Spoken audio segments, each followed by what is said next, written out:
અત્રે ઉપસ્થિત ડેડિયાપાડાના ધારાસભ્ય લોક લાડેલા છે, એમની ઉપસ્થિતિમાં હું આમ આદમીમાં જોડાયો છું.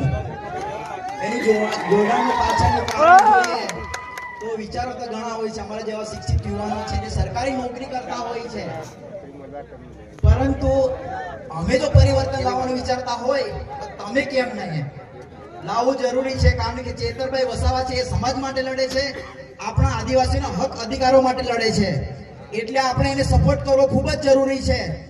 અહીં જમીન સંપાદનની વાત હોય કે પછી કંપનીની વાત હોય, કોઈ પણ હોય ત્યાં કોઈ બીજો નેતા આવીને આપણા માટે અવાજ ઉઠાવતા નથી, પરંતુ આપણા જે ચેતર વસાવા સાહેબ છે એ જ હંમેશા આગળ જોવા મળે છે. કેમ બીજા ધારાસભ્ય નથી? એ પણ આદિવાસી જ છે ને.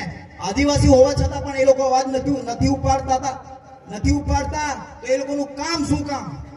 એટલે હું કહું છું કે જાગો યુવાનો, ને તો આગળનું જે ફ્યુચર છે એ બહુ અંધકારમય થશે.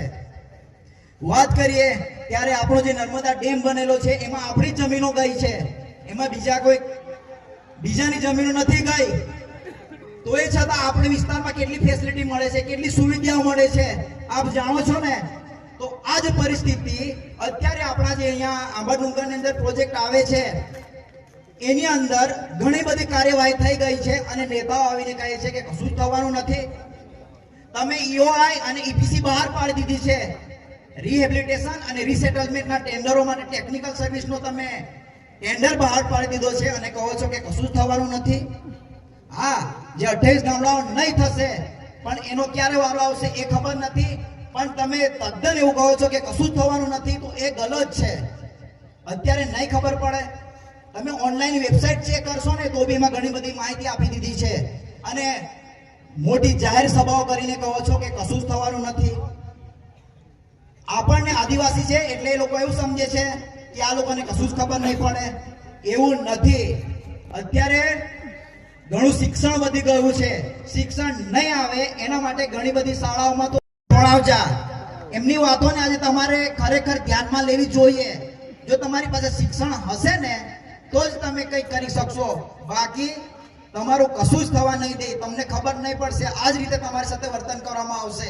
તેથી હું આજે યુવાનોને આહવાન કરું છું કે જેટલા પણ હશે એટલા તમે આમ આદમીમાં જોડાવો.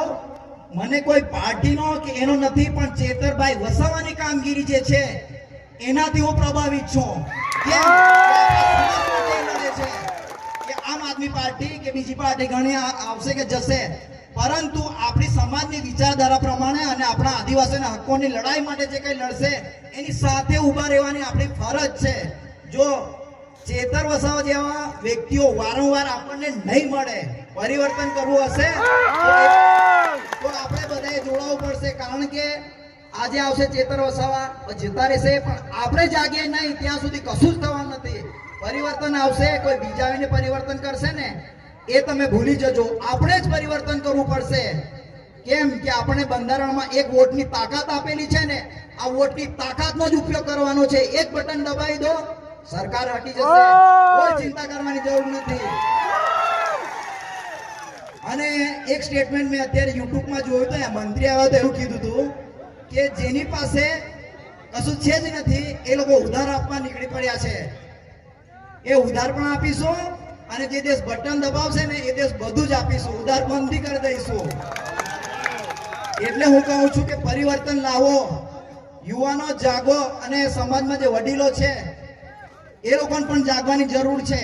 જો જાગશો નહીં તો તમારા માટે કોઈ બીજો ઉદ્ધાર કરવા આવશે નહીં. આજે ચેતરભાઈ વસાવા છે એટલે આપણો અવાજ ઉઠાવે છે, અને નહીં હશે તો શું કરીશું? એટલે આ વસ્તુનો ધ્યાન રાખો, અને સમયની મર્યાદા હોય છે તેથી હું વધારે નથી કહેવા માંગતો. તો હું મારું અહીં વક્તવ્ય પૂરું કરું છું. જય હિન્દ, જય ભારત.